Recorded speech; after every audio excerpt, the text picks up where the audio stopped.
Hey everybody, this is your regular reminder that the story of the destruction of Sodom and Gomorrah in Genesis 19 is not in any way, shape, or form a condemnation of or a lesson about the evils of homosexuality or same-sex intercourse. The former, completely unknown in the ancient world as the framework of sexual orientation, and a homosexual orientation has only been developed since the 19th century. And the latter because it's actually a lesson about the evils of pride and of inhospitality. And there's a parallel story in Judges 19 that helps us flesh out the details of this lesson. In both stories, you have a man or men coming into a city, and they are not inhabitants of that city, and they're shown hospitality by a local who takes them into their home. And then the men of the city surround the home and demand that the man or men be led out so that they can be sexually assaulted. Now, this is not about sexual desire. Sexual assault is about power, and that's how this threat is being used in these stories.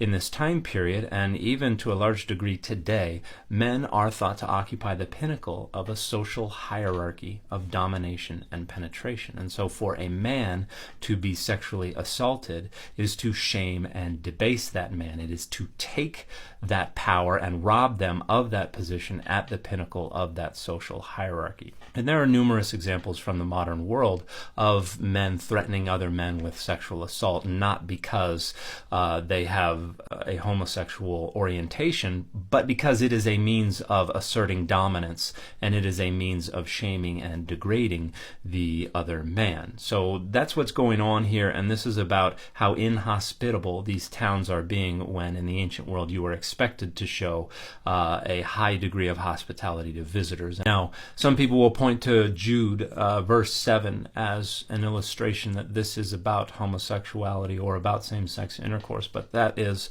a rather naive misreading of the Greek of this passage. Jude 7 refers to the men of Sodom going after sarkos heteras, which means other flesh. Heteras is related to hetero, and this other flesh is actually talking about the fact that these men were angels, and humans and angels are not sexually compatible. This is actually a debate that was going on at the time, because people had reread Genesis 6 in the Greco-Roman period as a story about angels coming down and having children with humans, and a debate arose regarding, one, whether or not angels could be so disobedient to God, and two, whether or not angels were sexually compatible with humans. And some people said no, they're not, and so they reread Genesis 6 as a story about humans being referred to as the B'nai Elohim, the sons of God. And so in the period in which Jude was being written, there was controversy about sexual compatibility of angels and humans. And so Jude 7, the context, the verses around it make clear that this is a story about angels and humans being sexually incompatible, and humans inappropriately trying to cross that boundary. Now, there is a passage in the Bible that does describe what the sin of Sodom was, and that is in Ezekiel 16, verse 49. And this whole chapter is really talking about the sins of Jerusalem, and Jerusalem is personified, and we have this metaphor of the city as the unfaithful wife of Adonai, who is going after the gods of the surrounding nations, and who is sacrificing her children to these gods. And in verse 49, the text describes the sin of Sodom, says it was an abundance of bread and prosperous ease, and she did not strengthen the hand of the afflicted and the needy.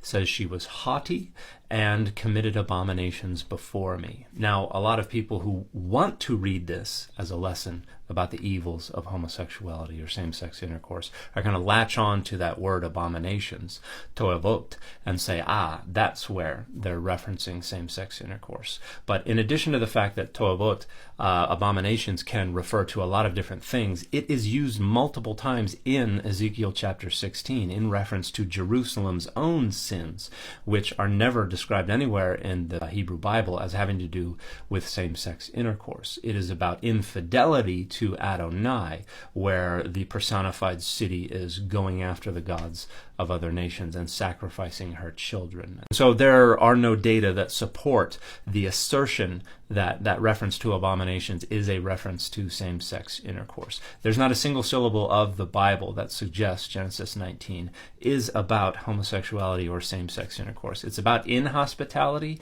and the use of the threat of sexual assault against men as a means of asserting power and dominance over them and shaming and debasing them, and that is considered the very height of inhospitality. Now, there are a lot of folks who want to read this as a story about homosexuality or about same-sex intercourse because that homophobia has become an identity marker for their Christianity. And this is one of the problems with the way we approach the Bible as devotional communities. Very, very frequently, we are reading the Bible not to understand what it says, but to find ways to make it meaningful or useful for us. And if you make the Bible meaningful and useful to you by turning it into a weapon against marginalized, minoritized, and vulnerable communities and individuals, I think you have some soul searching you need to do.